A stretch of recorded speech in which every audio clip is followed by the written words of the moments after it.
Hi guys, it's Mark from Team Frey here.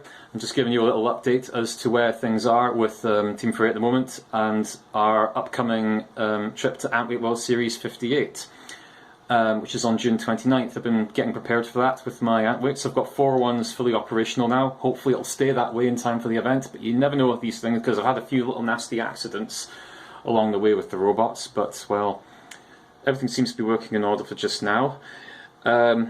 So yeah, last year was my first event, Antwerp World Series 56. Competed with 3 robots, Fighting Fox, Polaris and Proxima Centauri. Won 3 battles, 2 with Polaris, 1 with Proxima. And did quite well in the Gladiator event too. I was one of the last robots to go down in the big battle royale. And then of course there was Antwerp Anarchy afterwards as well, where Polaris represented Scotland and was ultimately the runner-up. So what upgrades have I made? Well, let's get started. Well, Fighting Fox has not really had much in the way of upgrades at all, just a few cosmetic improvements to it here and there. I've drilled in a couple of weight saving holes here and sanded off the back corners just to try and keep the weight within the confines of the weight limit. Flipper's still working just fine. However, this robot is not signed up to compete in the main event this time at AWS 58 because you can only enter 3 robots at a time unless one is a clusterbot or a walker. So, Fighting Fox is going on the substitute bench, but even if he doesn't get used in, say, a whiteboard or something, or get used as a backup in case one of the other robots breaks, I don't want the other robots to break, then I plan to use him anyway later on in the year at RoboNerd, which is at the end of August. So, Fighting Fox will get to see some battles again, I would hope so. So here's Polaris. It's largely unchanged since last year, mechanically anyway. It's still the same motors, same speed controller, same battery, everything inside's the same. On the outside, however, we've made a few cosmetic changes. At the front, we've now got a titanium armor-plated wedge to take on nasty spinning weapons because I got the front wedge chewed up a bit in a whiteboard match at AWS 56. And also, I've now bolted on these polycarbonate struts to the back, so that the robot will not get stranded on its back like it did when it was ultimately defeated by Dietant in the main event at AWS 56. It was a very funny way to go out, granted, but I don't really want that to happen again. Front hinge flipper, still working just fine. Unfortunately, I've had to come up with a compromise because even with a fin on the top to try and self-right, the flipper just doesn't have enough power to really flip the robot back upright, and it's just been a bit of a design problem with the robot on my part, to be quite honest.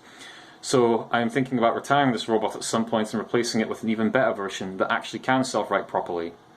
So I've decided to forget about the fin and use the spare space left over in the 4-inch cube for some acetate on the front instead, so I can try and make the weapon as effective as I can as a normal weapon. So we'll just have to see what happens from here. So, Proxima Centauri has had the most upgrades made to it, I would say, and considering this is the one robot in my Antweight fleet that I pretty much built entirely on my own, apart from the 3D printing, thanks to Harry from Team Panoramic, who also was the builder of the other 2 robots that you just saw. I've made quite a few extensive modifications to this robot. Last year it was quite a steady machine, but it was also a bit slow and ponderous. So I've now fitted in faster motors, 500 RPM, a lot quicker. The robot's now one of the fastest in my team. It's also now got polycarbonate top armour here, which I fabricated myself, because the original 3D printed top panel here was just a bit too flimsy and brittle.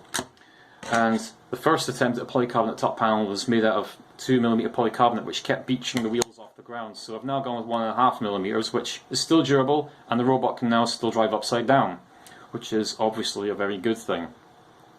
It has got new speed controller as well, because I accidentally destroyed the original one when I was working on the motor mounts, and then its second speed controller, which was my first attempt at a DAS Micro, eventually developed a defect which caused the wire to melt. I'm still not quite sure how that happened yet, but well, it's electronics, I suppose. So yeah, it's got another DAS Micro in it now. Hopefully this one will stay alive long enough for the event, because I know these things have a bit of a reputation, but Fighting Fox has a DAS Micro too, and that's been going for about 1.5 years now, so I don't know. As for the weapons, well, I've got better weapons now as well. The front wedge here, the quintuple wedge here with the ridges, is still the same, but I've now got acetate strips on the front, so I should no longer have any problem with ground clearance there. The anti-spinner plough, which wasn't used last year, has now been armour plated in titanium to make it even stronger, and it's also got acetate strip on it as well for ground clearance. And as a little experiment, I changed the control wedge into a sort of vertical defensive drum, which is designed to absorb attacks from vertical spinners. I fashioned the drum out of an old sanitizer bottle at work.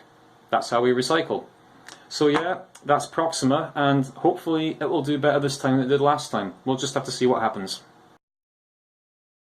And finally, last but not least, is my new robot, the latest addition to the Team Frey fleet. This baby is Sprocket Raccoon, and it is my first ever robot to have four-wheel drive. And basically, it was built by Harry Tugwell from Team Panoramic. He's doing commissions at the moment, which I would definitely recommend if you fancy getting a robot for yourself and you don't have the skills to build one of your own entirely. Anyway, this is my first ever robot with four-wheel drive, as I said. It drives a bit different from the others. It's actually quite fun to drive, as it turns out. And it's also invertible too, just like Proxima Centauri. Originally, though, the robot was kind of based on Sandstorm from the Wranglebots team. And it was meant to have a lifting shovel at the front with self-righting bars on the top. Unfortunately, the strictness of the weight limits made having the self-righting bars on the top impossible, at least for the time being. So we've just gone with the wedge instead. And the wedge itself, the lifter, is quite strong. It's powered by a high-torque gear motor, here, that can lift other robots up quite easily. However, it used to be able to lift itself down too, but for some reason it can't do that now. And I think that's because, if you excuse the expression, it may have thrown a sprocket inside the gear motor. Ha ha ha. So yeah, I've got a spare motor, but I don't really want to be taking it apart before there's a big event coming up. And besides, when the wedge goes down, it hugs the ground, so that might give me a good advantage there. We'll just have to see. To get the robot inside the weight limit as well, because this is an absolute tank of a robot, I had to remove the original 1.5mm side panels and replace them with wafer-thin acetate, which is just sacrificial armour anyway. And I also had to remove superfluous bits of the shovel as well, which were a design flaw on my own part. And after removing them, the performance of the robot's lifter actually improved.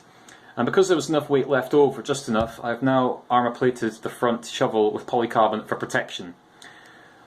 So Sprocket is all ready to go, and well, his original name, in case anyone was confused, is Procyon, and somebody on a robot fighting chat group I'm part of suggested Sprocket Raccoon.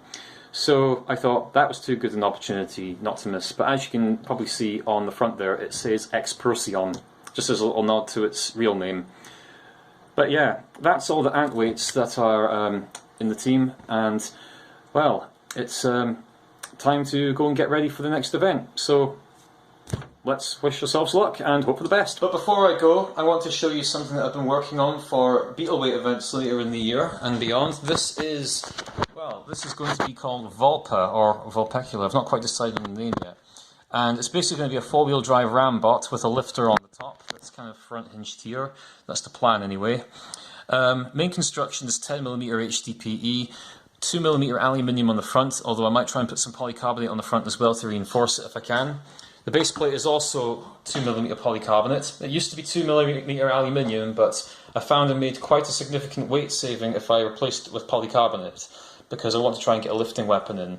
So that's pretty much what I've gone with for the time being. But yeah, I'm in the middle of painting it at the moment, and I've already got my motors, my wheel mounts, and hopefully I'll be able to get the speed controller and the battery and all the other essentials that I'll be needing in the not too distant future. Hopefully it'll be ready in time for the end of the summer. Fingers crossed.